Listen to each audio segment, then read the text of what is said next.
This we've just got the basic sliced white mushrooms. We've got the pan hot there. What we're going to use is non-stick cooking spray. We're going to use this.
You have anything to say?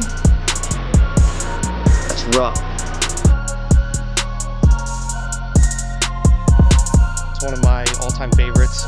Just taking those heavy again to failure, and then moved into some triceps. Just did some rope tricep extensions, and then moved into dips. So pretty standard workout for me. It wasn't really more than about 60 or 75 minutes, and just kept the intensity really high.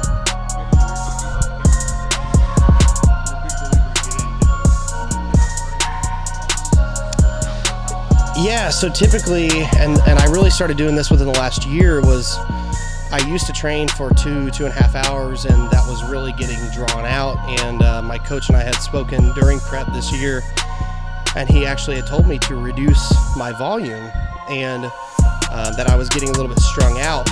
And so we really started honing in on the training intensity and really reducing overall volume and just pushing more straight, hard sets, heavy as we could go to failure, and then moving on. And it shortened up my workouts a lot, but it really allowed my muscles to pop more and not be so depleted looking. What's your diet like now compared to prep? Generally stayed pretty high.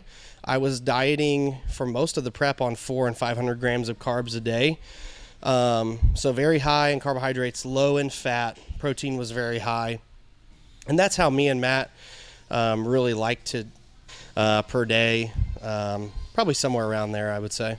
Okay, so how was cardio for you? But now you're someone who naturally stays a little leaner. Like, you think naturally, you do a lot of cardio or no? No, my cardio was really pretty easy this prep.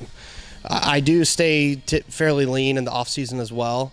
So my cardio, I never did Stairmaster the whole prep. It was just treadmill, and it was mainly incline walking. So I was very thankful to be able to do that. But it actually worked. It was more of a benefit for me to do treadmill because it didn't flood my legs. So my legs, the separation in my quads really came through a lot more when I stayed away from Stairmaster and just did treadmill. So the cardio was anywhere from 30 to 45 minutes, sometimes 50 minutes through prep. So it wasn't crazy, which I'm thankful for. Yeah, definitely. Future plans, bud? Things you're thinking about doing?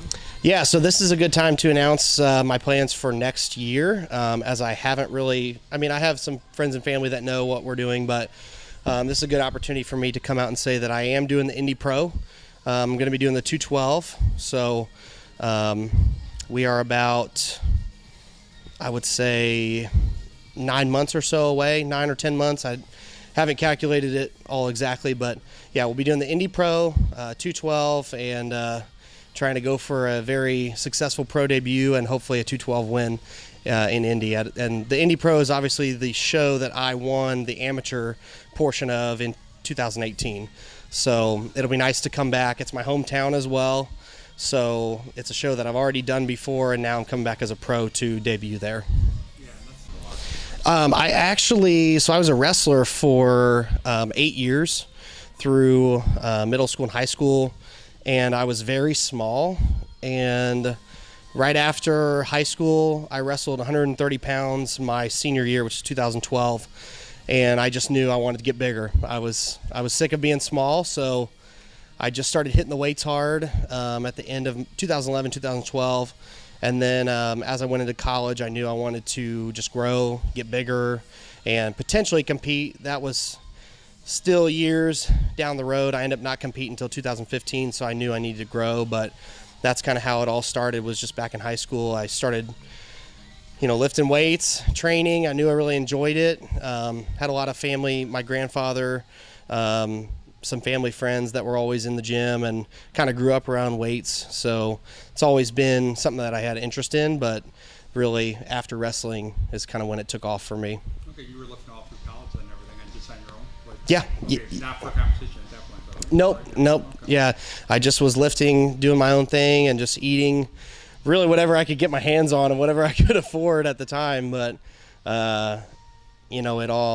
it was all stepping stones for me. Yeah. I'll start by thanking my wife, Alexa. She's been my number one supporter. We've actually been together for 9 years, been married for 2. She's been with me since day one, so I definitely like to thank her. I'd like to thank my parents, all my family members that support me. Obviously couldn't do it without them, and without them being in the stands, cheering me on, and also cheering me on, each day.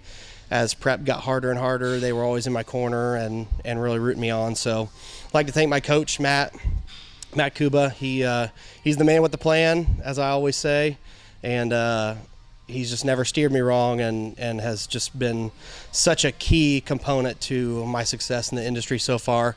I definitely want to thank my sponsors with Blackstone Labs right now. PJ and the team, they've been wonderful to me so far. We're just at the beginning of that relationship, but it's been great so far. I'd like to thank Jed North, my clothing sponsor, Suits by Amy. Amy's been wonderful taking care of all my suits and making sure that I'm always looking great on stage. And that's about it. So if you do coaching, bud, go ahead and tell us a little about that and how people do contact you. Yeah, for sure. I actually just quit my full-time job. I'm doing coaching and personal training. Everything that involves that is now my full-time career. So, I do general health and wellness. I do contest prep. I do off-season, male and female. So if you guys are looking for assistance, please reach out to me. My Instagram is IFBB_Nathan_Epler. You guys can reach me on Facebook, Nathan Epler. You can also email me. My email address is epler.elite@gmail.com. Well, you look amazing. It's nice to have some Midwest pros out here. Yeah, for sure. We don't have too many out here. Yeah. So, I look forward to seeing what damage you'll do next year. Yeah, awesome. Well, I appreciate you having me on, and like I said, thanks for everything.